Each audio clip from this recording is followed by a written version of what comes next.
and welcome to Daughterhood, the podcast. I'm your host, Roseanne Corcoran, Daughterhood Circle Leader and former primary caregiver to my mom, who lived with vascular dementia for 12 years. Through that journey, I experienced every phase of caregiving firsthand, the heartbreak, the joy, and the aftermath. That journey showed me how vital support and connection truly are, and that's why this podcast exists.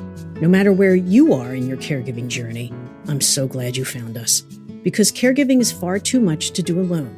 So welcome to Daughterhood, the podcast, part of the Daughterhood community, where we empower caregivers to navigate both the practical and emotional sides of caregiving together. Here, your efforts aren't just good enough, they're heroic. And here, you're never alone. Join me in Daughterhood.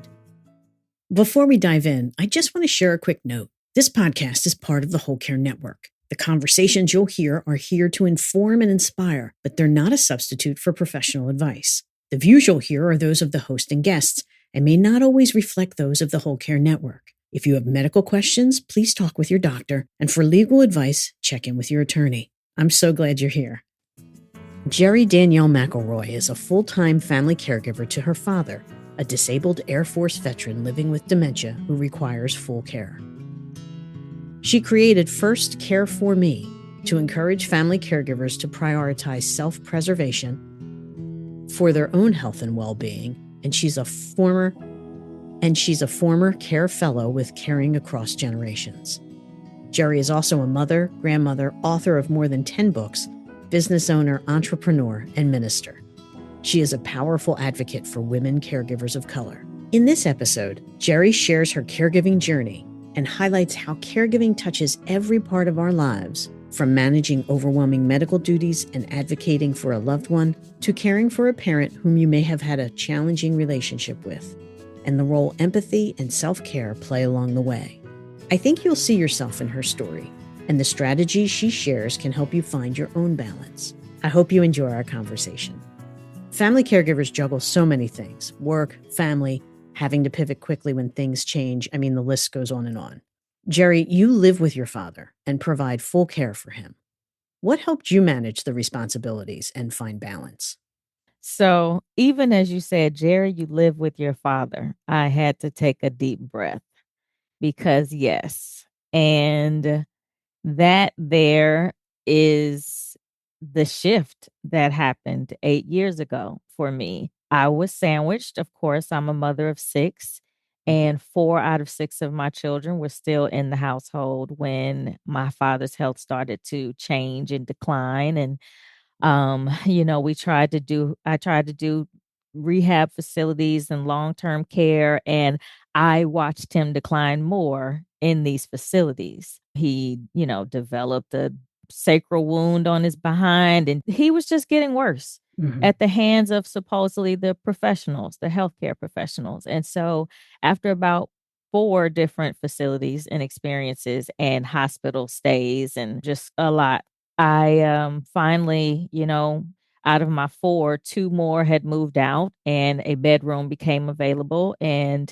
okay, I remember at the time I was still married. I told my spouse, I said, I just don't feel comfortable discharging him from the hospital into another facility. I feel like he's going to die in one of these facilities. And I don't know what else to do but bring him home.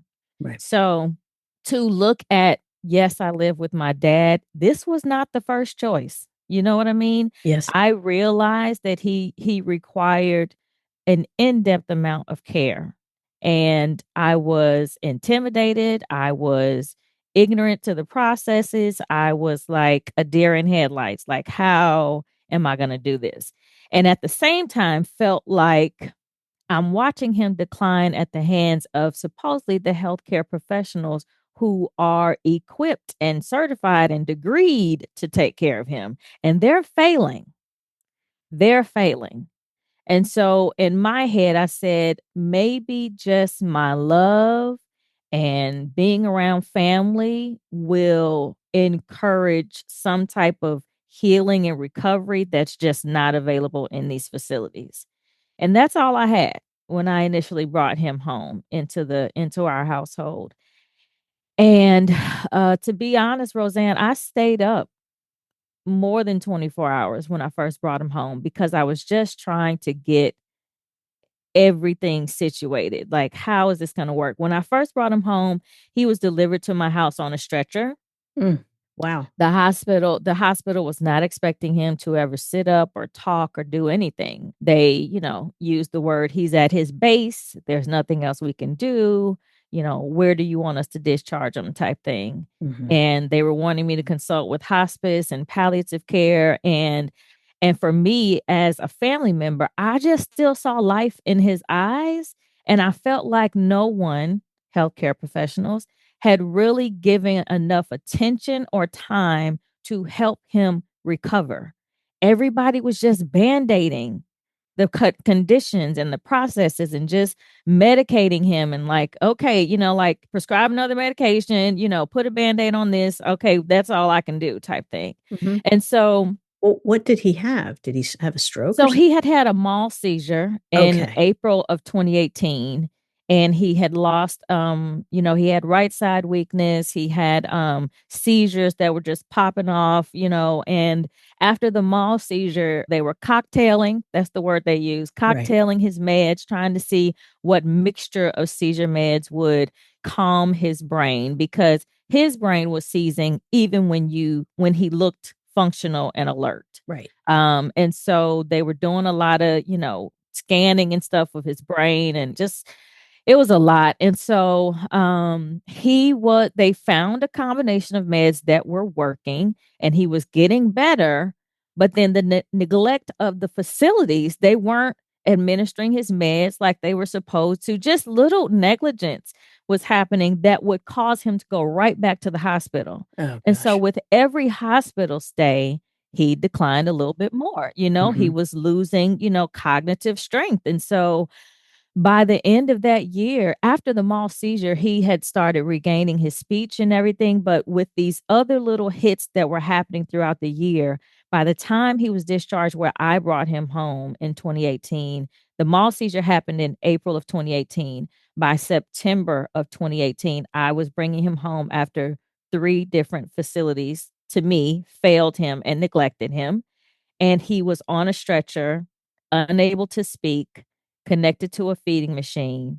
They had to deliver a Hoyer lift and teach me how to use a Hoyer lift to move him in and out of his bed. He had developed a sacral wound in one of those facilities. So I became a wound care nurse, a skilled nurse, learning how to flush out the feeding machine. I had to learn how to use the feeding machine and change his bags and all the thing. The only thing, and I say this all the time, the only thing I have yet to do is be a phlebotomist. I haven't had to run an IV or draw his blood, but everything else I got covered. Yeah.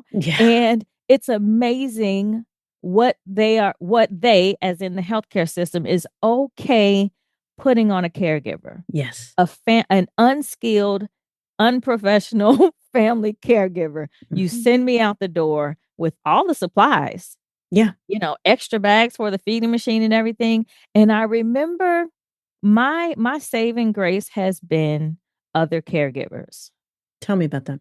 Other caregivers in my family, other caregivers that I've crossed paths with have been the ones to ground me and say, no, hey, no, ask for this, ask for that, don't leave. When it was time for him to be discharged, and of course, again, I'm a deer in headlights. Like, I don't know what this is going to look like when we get home, but I just feel like if he goes anywhere else, he's going to die. Mm-hmm. So they carted in his hospital room this big cart of like boxes of supplies. And so the nurse was just like, this is for that, this is for that, these are so I was just like, okay. And so I kind of messaged my aunt and my mom to let them know where everything was. And my aunt was the one who was the grounding voice in that moment. She said, do not leave. Don't let them walk you to the door without showing you how to do everything. Make sure someone from nutrition comes in and shows you how to do the feeding machine. Make sure someone for wound care comes and show you how to do his dressings. She was the one, very Matter of fact. matter of fact, very just solid in her words. do not leave until they show you how to do everything. Mm-hmm. And I just remember that kind of gave me this second wind, like, okay, okay. So we're not being discharged. Even when they brought me the discharge paperwork, I was like, I haven't seen the wound care nurse. I haven't seen the nutritionist, but I wouldn't have known to ask those things without these caregivers, feeding me and, kind of directing me. And so, my mom was staying in Florida at the time with my sister. In the build up to all of this, when I made the decision to bring him home, she made arrangements to travel up. Mm-hmm. Now, mind you, my mom and dad have been divorced since separated since I was 15. So Oh, in no wow. way does she owe him anything, right? Mm-hmm. She had remarried, has really moved on with life. But for my sake, she traveled up from Florida and stayed with me for over 30 days just Wow. to help acclimate into this new way of living with caregiving. She was the one who showed me how to turn him and Mm-hmm. change his bed sheets without having to lift him all the way out the bed. She showed me the easier way to put a shirt on him because he was just, I hate to use this word, but he was dead weight at the time. Mm-hmm. And so, this idea of lifting him, she was concerned about what it was doing to my body. And so everything that she had learned over her years in the healthcare system, she was showing me and imparting into me and just guiding me through the whole process. And I don't even know how I would have figured that stuff out without her, being there. So, Mm-hmm. and in no way is she a professional. She's just been a family caregiver. She's just been around other caregivers, And so it's a beautiful thing how we lean on each other and how we support each other just because we know, like, you just become a very empathetic person when you've gone through it. And of course, for her coming up, I was overly grateful for her giving that time. And, even since then, there's been several times where I have attempted to pull at my siblings to, cover and take care of my dad while I step away for, go out of town or something. And lo and behold, my mom is the one who shows up. Mm-hmm. Yeah. So I That's speak her beautiful. name, Yeah, Vicky Battle. I love you so much.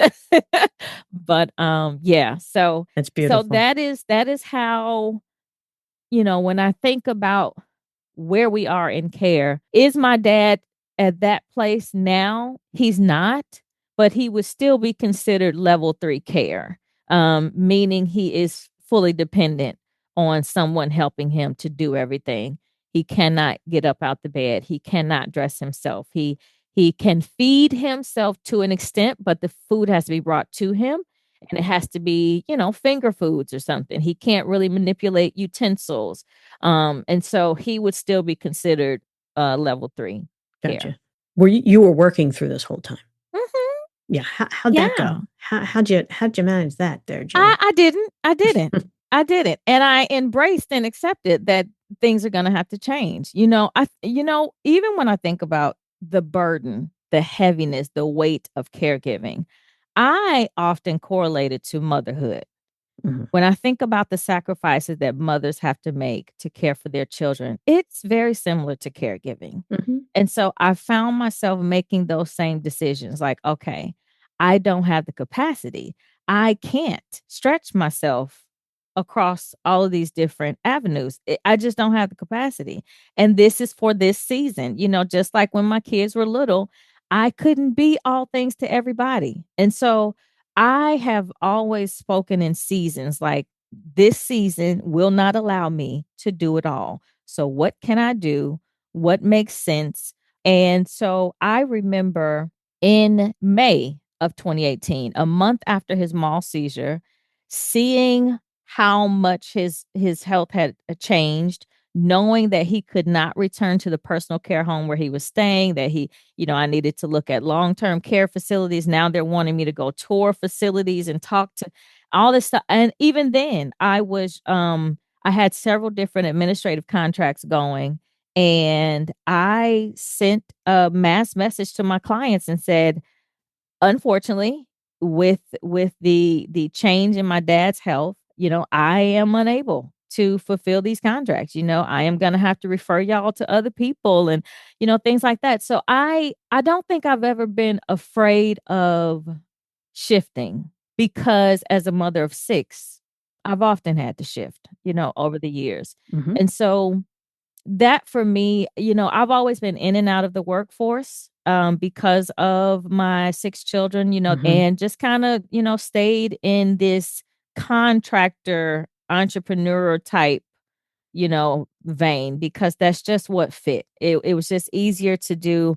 I would do 1099 contracts, independent contractor work where I could have a little bit more say and play in what the scheduling looked like.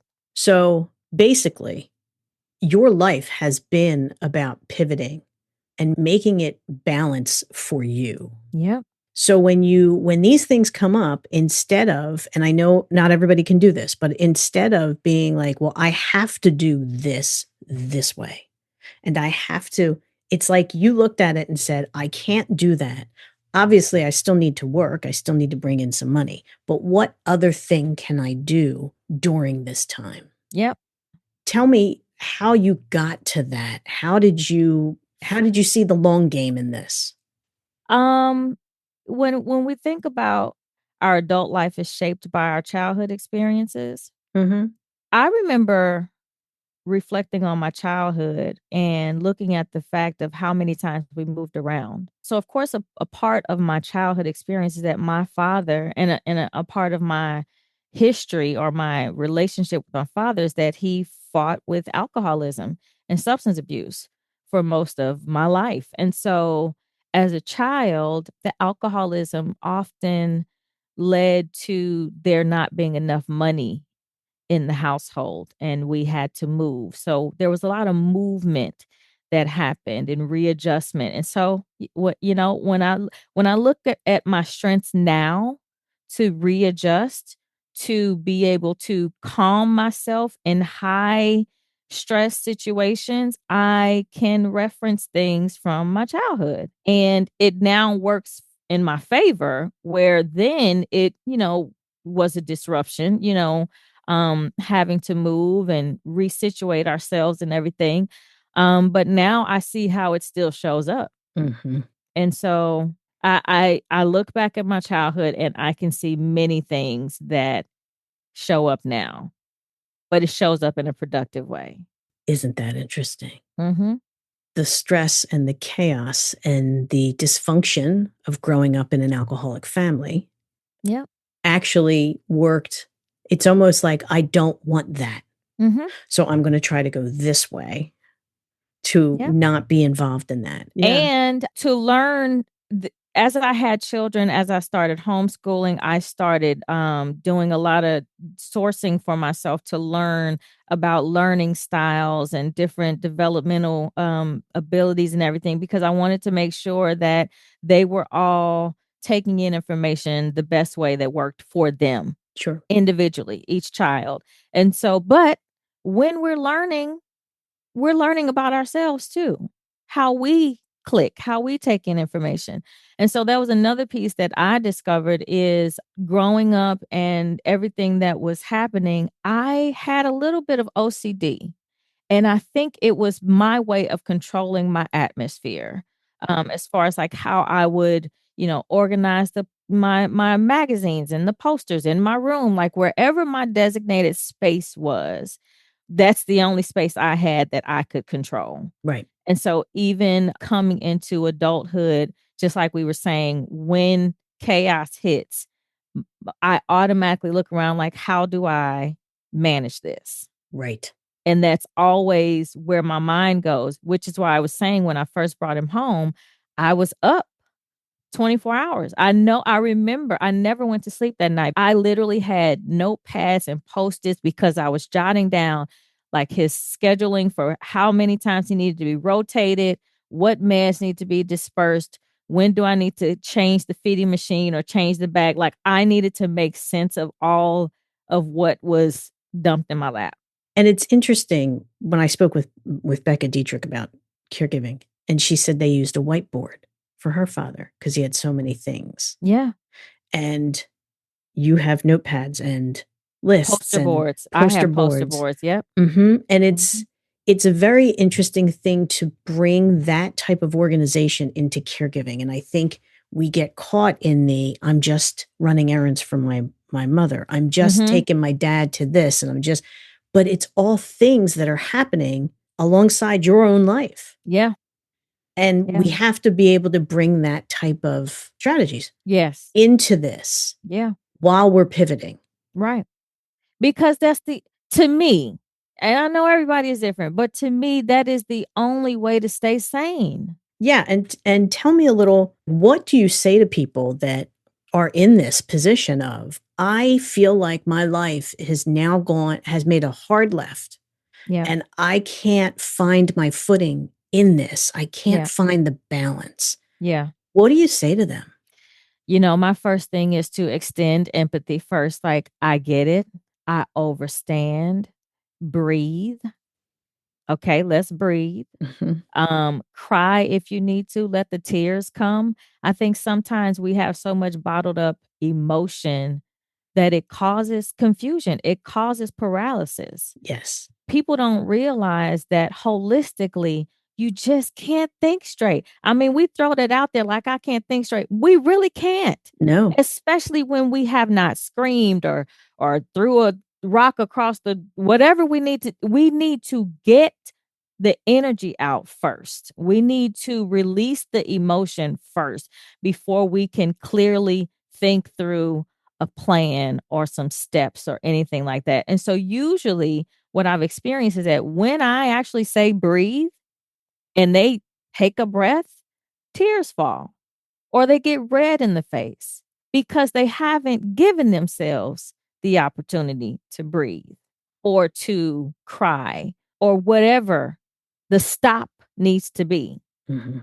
And then with that kind of space is when I ask, all right, this isn't the first time there's been chaos and you've lived through it, right? So, again, let's breathe on that and understand that this too is manageable. Let's just see what pieces need to be managed. Let's think through the pieces. Where is your loved one?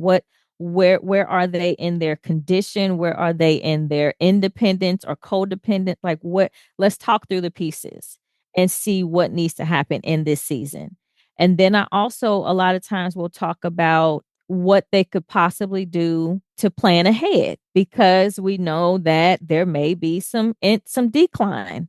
And so instead of waiting, what can you put in place now? Whether that's a camera system or, the door alarms, the bed chimes, things like that to just if you already know what the condition is going to look like or which way this is going, let's not wait until it gets crazy. If you have time to prepare, let's do that, Mhm. and so yeah, I think a lot of times just to walk alongside someone and give steps and suggestions, the light bulbs go off. No, I absolutely agree, and I overstand instead of I understand. I like that. Yep. Cause it's just, yeah. I mean, I'm so there with you. And Right. and it's not in those moments where I don't want to start talking and like dominate the conversation, but it's like I overstep like I really do. Yeah, I feel you. I can cry with you right now. Like right. just really, yeah, really getting them to connect and know that they are seen and felt and validated and you're not alone. Yep. And I think that's the other piece that people don't realize is that it can feel very isolating with 1,000 people around you. Again, when I brought my dad home, I had family in my home. I had children and a spouse, and people were around. Mhm. And at the same time, when you have established yourself as a self managing adult, people don't check on you as much No, they don't. because in their head, she got it. Mhm. She always has it. She always got it. She's the She'll one. figure it out. Yeah. I remember my mom, that was one of the things that my mom said. She's like, you'll be fine. Mhm. Well, damn it, not right now. not at this moment, and so there has definitely been the moments where I've just had to give myself space and grace to scream. I do a lot of journaling, and so a lot of times my emotions are kind of poured out on the pages. I can be journaling and literally will feel the tears coming, welling up. So I'm definitely one to scribe out my emotions, and it's therapeutic, Yes. it works. It is, something I teach others. There is no substitute for physically writing on paper with a pencil or a pen. Doing a voice note, leaving yourself a memo in your phone is not the same as physically journaling. And I do sessions on it to really get people to see the difference. And I've had people actively feel emotion rise up as they are writing. Mm. It's just how our brain connects. It's another way to push out the energy. Yep. And we spend so much time and energy keeping it all. I can't think about this. I don't want to go to pieces. If I open that door, I'm going to just keep crying. You're Yeah. not. You No. have to release that. Yeah. And I think it does more harm to us than good. Mhm. Trying to just, I'll think about this later. Yeah. You've got to release this. And I just saw something that, like, I it was new information to me. I just saw something a couple of weeks ago where they said crying is not just wetness, falling out of our eyes. Crying also is tears are also carrying stress hormones. Really? And which is why we feel lighter after we had a good cry, Hmm. because we've also released stress hormones, Mm-hmm. the toxic ones. The toxic ones. Yeah. It's very interesting. Yeah. I was just like, wow, another piece of information. Yeah. But it makes sense. Mm-hmm. It really makes sense when you think about, I know for me, I can, like, go run a marathon after a good cry, Yeah. it really makes sense for me. Like, okay, yeah. Right. Hmm. No, I hadn't heard that. That makes perfect sense. Yeah. And the other piece, the other piece that I found myself juggling, even as I say, the releasing stress through tears, is all of this happened ironically as I stepped into perimenopause. Of course it did. Because why So, wouldn't it? yeah, so figuring out a whole new me Yes. and juggling a pandemic and kids, teenagers transitioning into young adulthood. It's been a ride. Oh, It's been a ride these past 8 years. Most definitely. well, yeah. And again, what I think of is what you said about, it's the season. Mhm. And I think when we can look at things as this is a season and the next Mhm. and it's the same thing, we just don't know Mhm. what that's going to entail. Yep. And we just don't know what life is going to entail. So Exactly. it's not just caregiving, it's No. any part of life. We don't know why. I think about how people will say I was late getting to work, but obviously I needed to be late because I missed a car accident, Right. or Right. things like that. And so no, we don't know. Hmm. But when we can be as prepared as we can be for the surprises, then it just makes it a little bit more manageable. When I think of, one thing as far as the schedule now with my dad and his care, I've pretty much designated 6 to 9 a.m. on any given day is my time. I do not go in my dad's room before 9 o'clock. Okay. And so whatever I want to do from 6 to 9 is my time. I can't say that anything else in that day is dedicated to me, because it all depends on what happens or what has to happen, for him. Sure. But that's how I've been able to, designate something on my behalf for my preservation and my self-care. That was my next question. What do you do for yourself? Oh, goodness. So because of perimenopause, I think I have been very focused on health and wellness and managing the fluctuations and really trying to figure that out, understanding the difference between hormonal weight gain and stress related weight gain and just how my body works as a woman and what season I'm in that aspect. And a part of the caregiving journey was that a doctor told me in 2018 that I was going to go before my dad because of just being a family caregiver. And I Mhm. remember when the way she said it is, "Oh, you're a caregiver. Oh, well, caregivers usually go before the loved ones."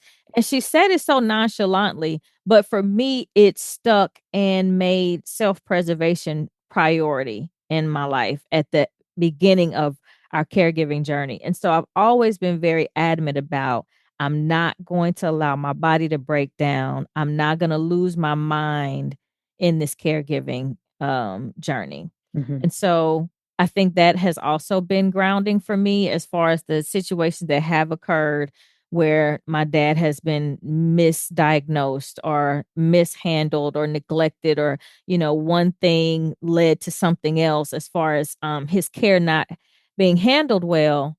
But I have learned to breathe. I've learned to breathe for my sake and his. I know that if I put my mask on first, Yeah. I am more helpful for him. So I designate time. I set appointments for myself just like I set appointments for him. I structure the day similar to motherhood when I had a newborn. When he goes to sleep, I go to sleep, like giving myself grace, reminding myself to give myself grace. If I'm tired, I'm tired. And whatever. And I think the pandemic also showed me that too. Like the world can do without me, especially if I need to take a nap Mhm. or if I just don't have the bandwidth, the world will move on. And wherever I pick up is where I'm meant to pick up because I'm not going to lose myself or let my body tear down or stretch myself too thin for the sake of what? Other people? No, no. So I am adamant to make sure that I learn all that I can in this caregiving journey to make sure that my 72 looks different from my dad's 72. That's where I am. Wow. Yes. Isn't that a great goal to have? Yeah. Because we do get caught up in that. It's like, turn your phone off.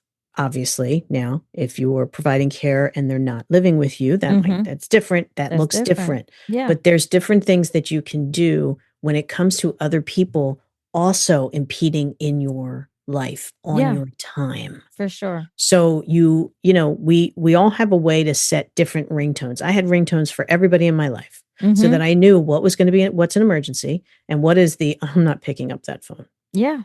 And we can Yeah. do that, right? Yes, we absolutely can. Because and this is what I say, what you just mentioned about the caregiver not living with their loved one. Mhm. They are managing from afar. Even with those caregivers, Mhm. my statement to them is you're not God. God is the only one that needs to be available 24/7. Even Jesus rested. So the idea that you feel like you need to have your phone on 24/7 in case something happens with your loved one, you're putting yourself in God's shoes. You're Mhm. not God. All you can do is believe that while you're resting, your loved one will be okay. And if something does happen while you're asleep, what makes you think it would not have happened? There's nothing you could have done any faster if you were sleep deprived and trying to handle the situation. And so, again, I think it comes down to a lot of self talk and inner dialogue and extension of grace to yourself to say, I can only do what I can do to the capacity in which I can do it. Absolutely. We're not superhuman. We're not meant to be. It is not meant for us to carry the full load 24/7. That it's just not possible. And it's okay to be human. And if you want to make sure that you are not the next loved one that needs to be taken care of, you got to take care of yourself now. Because what did Miss Carter say? There's four kinds. 4 kinds of caregivers, yes. So either we're going to be taken care of Hmm. or we will care for someone. I will err on the caregiver side. I will be my dad's caregiver with full hope that I won't have to be the one who requires care until maybe I'm over 100. But I want to do the best I can. Yeah. And I get that. It's hard to see it sometimes when you are in the midst. And, for those of us that cared through the pandemic, that was something else. Yeah, And, absolutely. you're in those times where you don't know what to do and Yeah. you are so exhausted and you Mhm. can't see the light at the end of the tunnel. Mhm. And Mhm. it's hard to try to maintain that, but I've got to do something for myself. Yeah. And it's almost like we have to change our thinking. Mhm. So what is that? What is that key? What have you found to be that key to It change that? it comes down to this to the inner in the I would yeah, the inner dialogue, the self-validation of I can do this and things will be okay. This does not, the self-shaming and the self-condemnation, like it is constantly a rewiring of what we're saying to ourselves. Mhm. This idea of what other people would think. You know where I am about that? Tell me. Come in here and say something, and Imma let you know, you do it then. Mhm. The idea of family or friend well, I've never had a friend do it, but family Oh, yeah. coming and be like, well, why is he if you want him to wear something else, change him. If you want his shoes different, change them. Like, no. So I just don't even that is definitely boundary setting, Yeah. is huge when it comes to caregiving and just getting to the point where not in a it doesn't have to be a difficult conversation, but really just kind of drawing the line like, nope, not taking that in. You don't even need to finish that sentence, like Mhm. wherever things are between me and my dad, especially because we live together. This is what I have the capacity to do. If you'd like to do something different, tell me what day you're coming, and I will gladly, you know, tag out, right? Mhm. And so that's kind of where I leave it, and that has really, yeah, minimized the additional conversations that come out of other people. And you talked about the pandemic. There was a point my dad and I went over 100 days because I remember looking at the calendar, Mhm. almost 125 days without any care support because they just weren't available. They weren't, those agencies were losing people left and right. It was just a very scary time, it with the idea of going into someone's home, not really understanding how COVID was impacting. And so we went over 100 days without care support. And there were days, Roseanne, where all I had was enough to tilt his hospital bed up, give him meds, turn his TV on, make sure his bottom was clean, and I would go and lay back down. Yeah. And it was okay. And it was okay because he was alive and I was alive. And that's all I had capacity for, Right. you know? Yeah. And I think it's just us really embracing reality of what we're carrying. Yeah. Well, it is, and it's very hard to allow ourselves that. Mhm. And that's again where the self-talk comes in because it's hard to be like, "Well, this is all I can do." Mhm. We don't say, "This is all I can do." We say, "Gosh, why didn't I do more?" Right. And that's what trips us up.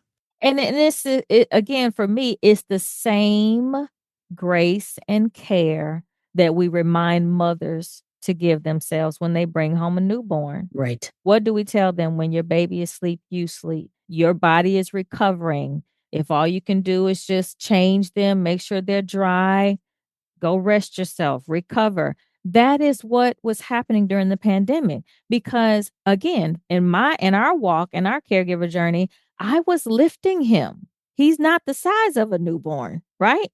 But the Yes. type of care he required was very similar to caring for a newborn. The bed baths and the changing of the diapers and condom calves and just all the things. And so yeah, I kept reminding myself, like, if this was my newborn and I had just given them a bed bath and changed them and everything, now add another 160 pounds to it. Yeah, that's all I'm going to do. He good. I'm going to go lay down. That's right. That's right. And I'm going to That's take a right. double nap. I'm going to sleep longer than I did when I had a newborn. That's right. That's right. You are allowed. That's right. But yeah, it was a lot. I think we stay in a place of self-talk. Yeah. And that's with everything, whether we're at work or whatever. It's the self-talk. We just have to our inner voice has to be more validating in the sense of giving ourselves grace. Yeah. Totally agree. How do you talk to yourself about accepting outside help, bringing that help in to give you a break? Because that's hard. It Aside is from the hard. cost, it's Mhm. hard to actually say, okay, a stranger is going to come into my house and help me. My statement is let the help help. And again, I've been making that statement since motherhood. Let the help help.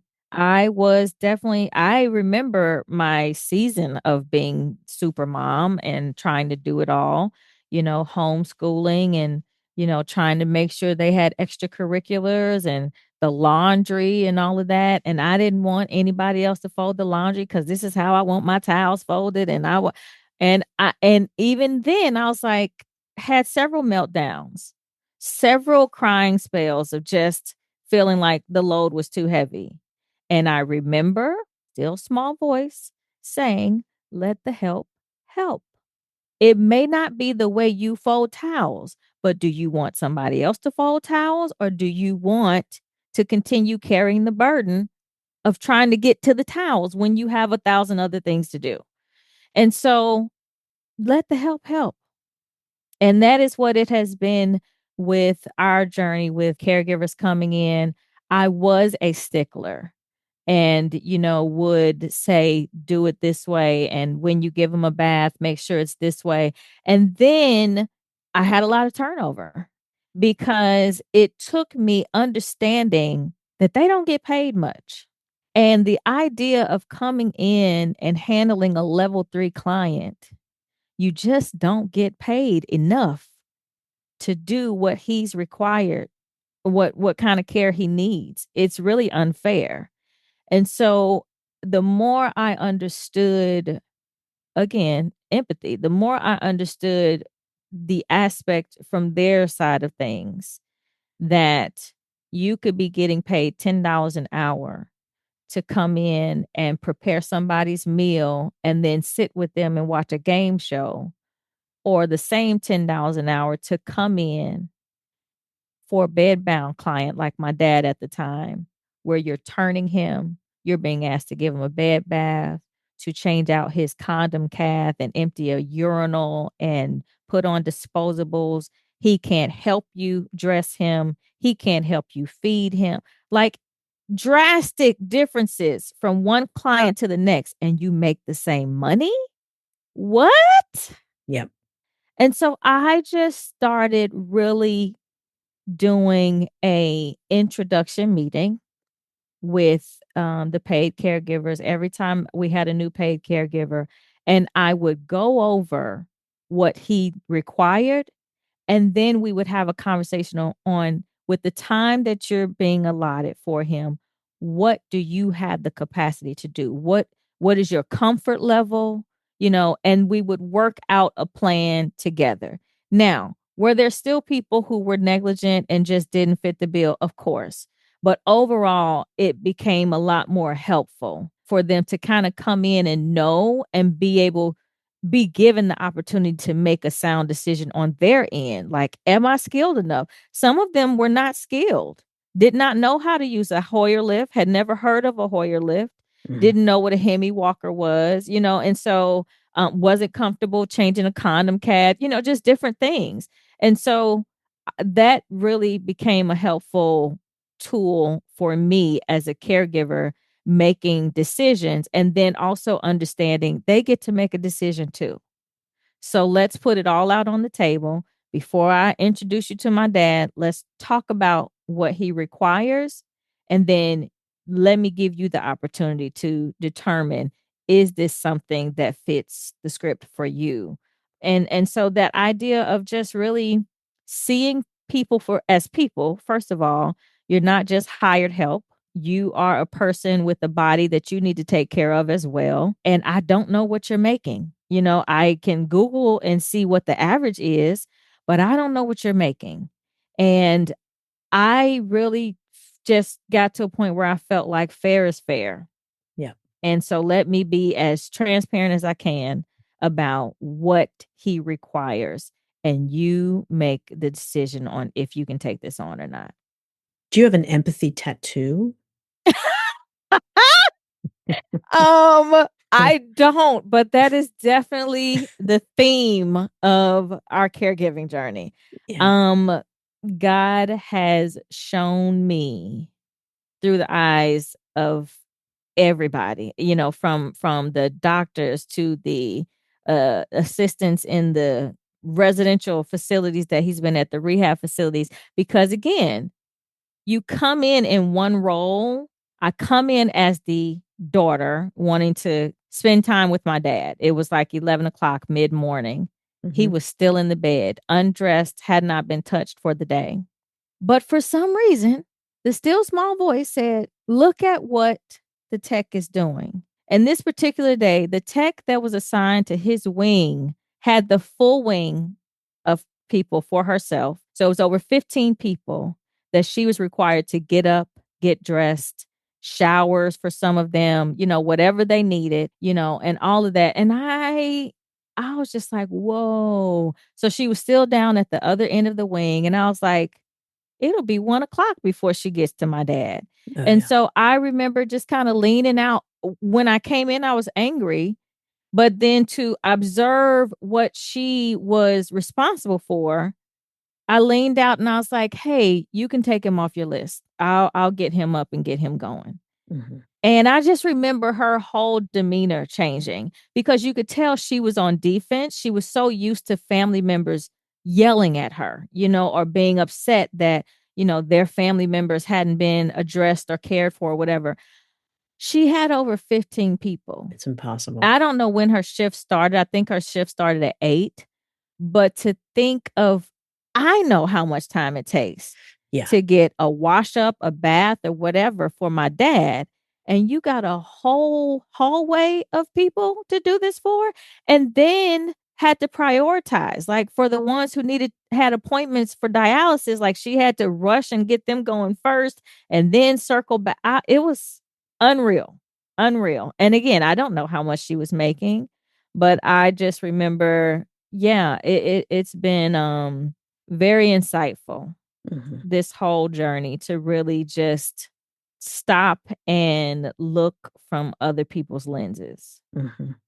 And I think that is what has helped me just manage through and give myself grace. Because if anybody were to stop and look and through my lens, you would not be so critical. Exactly. You would not be asking me, why does he have on white shoes with blue pants? Like, be glad he got clothes on. Right. Okay. Let's Right. just, Right. we're Right. not doing that. No. No. So, No, I love that. So we've learned a lot here with you, Jerri. Lots of lessons. If somebody was just starting, or mhm, somebody listening who's just starting, or somebody listening who's like, I don't know how I can continue doing this, mhm. what would you say to them? I would say to do an assessment. Do an assessment. Look at who you have in your corner, because again, we can feel isolated, but really look at who you have in your corner. Who is checking on your loved one or checking on you? Who is showing up in any type of way, whether it is the doctor or a spouse or a sibling or your children or whoever, and start there. Look at where your support system is, reach out and connect to other caregivers, whether it's virtual or local. I always say, I'm realizing that in the span, looking at a worldwide caregiver community, that resources look different in every area. And so while I can easily say, reach out to your local office of aging. That may not be the name of it Mhm. in their area. And so I've gotten to the point where I'm like, do a search, do a Google search, for your area, use those keywords, aging, senior care, senior support, Mhm. elder care, like look up, do all the keywords and don't overwhelm yourself. I do a lot of time blocking when I have to when I have to search for resources or fill out paperwork for my dad. I'm only going to do it for about an hour, and then we're going to come back to this That's right. because I just don't want to burn myself out. I know what that looks like. And that's just not going to be a part. It's just not good. It's not good for me. It's not good for anybody. And so I don't, when I think about boundary setting, I talk about boundaries, like just don't stretch yourself too thin. Embrace the fact that life has changed. All right. This is the cycle of life, right? We will age. We will decline. It is not your parents' fault or your loved one, whoever it is who is ailing. It's not their fault. It's just aging. It's what's happened, right? Mhm. And so, no reason to get mad at anyone. Let's just breathe and accept the fact that we got to do some shifting because the season has changed. We're here. It's not going anywhere. So let's just see what we can do from here and know that there are more resources out there than we realize. Mhm. And so it's just a matter of doing an assessment. How dependent or codependent is your loved one? Are they safe where they are? And then where can the adjustments happen? How can you utilize technology? Especially when you're dealing with a loved one who is adamant to stay in their own place. Okay, well, let's get camera systems in place. Let's get some door sensors, and let's equip the home for them to stay there as long as they can, and Mhm. have that open conversation. Sometimes while parents or loved ones may, be kind of nippy around the conversation, it's still like, okay, I need you to admit, that you're not who you used to be. And it's okay, Mhm. right? We want to validate that life is just happening. It is, and it's okay. This is the cycle of life. So let's be okay with where we are, but let's equip the home to be as safe as we can keep you. Mhm. And I think when they're included in the conversation as far as the loved ones, it just helps to make that transition, as you need to make it. So in all those different dynamics, whether your loved one is with you or long distance or whatever, we have technology now that just was not possible back in the day. And so I think that is a huge advantage, that there's so many devices and apps and all these different things that we can put in place to keep them as independent as possible, as long as possible. Yep. And then continue working on ourselves because we know that there are strained relationships out there. I remember several family members saying to me, like, they were surprised that I took this on to care for my dad because of his lifestyle choice. And I'm like, again, empathy, but it's not the person who was drinking who's now needing care. You know what I mean? I Like, do. Mhm. that's a totally different. Why would I hold that against him now? Like the damage is done, as far Mhm. as his body. It's enough for his mind to accept that his choice of lifestyle now has him in the condition that he's in. That's enough for him to deal with. I'm not going to make this any more difficult by treating him worse. Right. That's not why. I don't understand that. I don't understand that frame of thinking.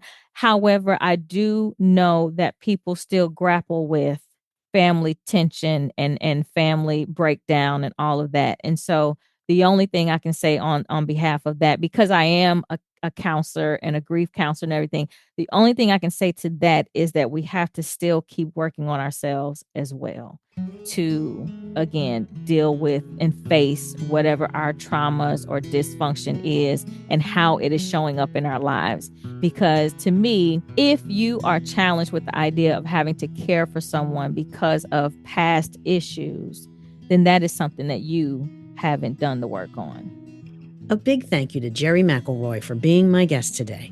For more information about Jerri, visit our leader page on daughterhood.org under the Circle tab. I hope you enjoyed today's episode and found something helpful, whether it was information, inspiration, or even just a little company. You'll find the full transcript and links to resources mentioned today at daughterhood.org in the podcast section. While you're there, explore more of what Daughterhood offers. We're more than a podcast. We're a nonprofit community providing free services and support for caregivers, including nationwide virtual support groups we call circles. On our website, you can register for a circle, sign up for our newsletter, and read our founder's blog. Don't forget to subscribe and review us on Apple Podcasts or wherever you listen. Your reviews help other caregivers discover the support they need. Follow us on Facebook and Instagram at Daughterhood to stay connected. And if you know someone else who may benefit from Daughterhood, share it with them. Also, a very special thank you to Susan Rowe for our theme music, Mama's Eyes. This is Roseanne Corcoran. I'm so grateful you spent your time with me, and I look forward to being with you again next time, here in Daughterhood.